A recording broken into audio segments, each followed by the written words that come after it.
Hey guys, just going to be a quick run of the Redcat Blackout. This is the brushed version. This is new out the box. The only thing I did was swapped out the battery and put a Venom 20C LiPo in it. Just didn't have time to wait for the battery to charge that came with it. It is a nickel metal battery, but it is a 3000 milliamp. So I was pretty glad to see that Redcat stepped that battery up from a 2000 to a 3000 and still kept the price down on it as well. They did a couple other things that I thought was noteworthy. Was you see on that battery how it's got that Velcro strap? They just added that on there so when you put a battery in there, the battery wouldn't slide back and forth. So I thought that was a good deal. And also they made the heat sinks on the motors a lot larger.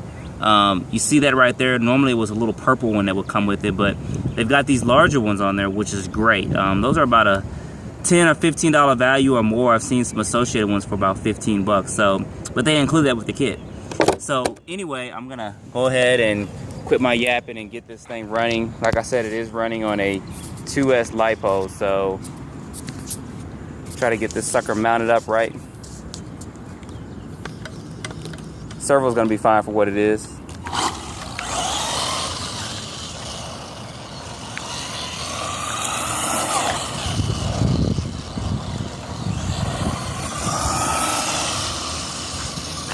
Not going bad for a brushed car. I mean, especially considering it is a 550 size motor, but it's not a real high turn one. But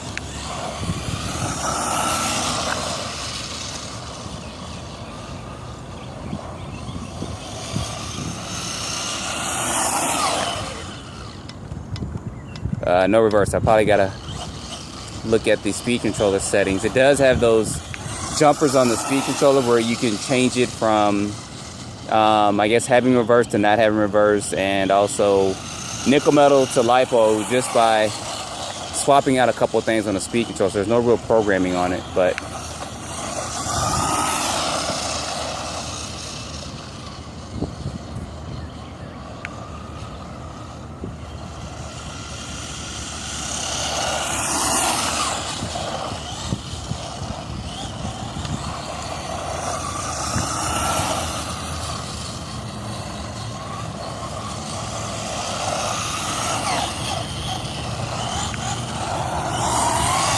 for what it's worth, the car handles really well. I think actually the brushless setup is fine if you run it on 2S. I think 3S is a little bit too much for it. It's only because of the width of the car. If it was a little bit wider, it would handle a little bit better on 3S, but 2S is fine with this as well, whether it's brushed or brushless.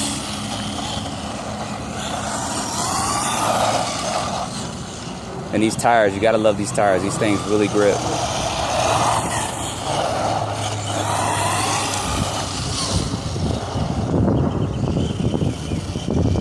Take this thing off-road.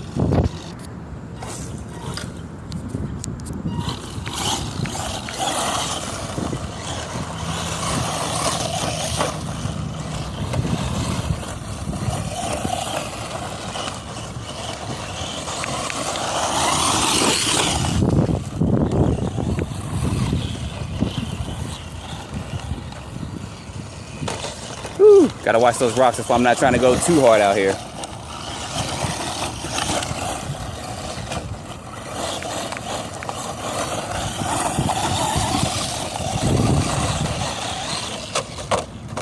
Oh, first crash.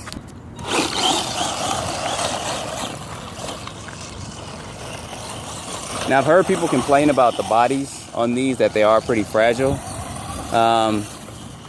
The one I had didn't break up too bad, but I know it was pretty cold when I ran and it did flip and drag across the concrete somewhat. So it did get beat up pretty bad, but I mean, you can't expect the world out of every car you buy. This is actually running real good, especially being brushed like I said before. Suspension seems to soak up pretty well. It's not bouncing all over the place. You guys know this does have adjustable shocks on it. It doesn't have the spacers where you have to put spacers in it to adjust the attention in the shocks, which is good.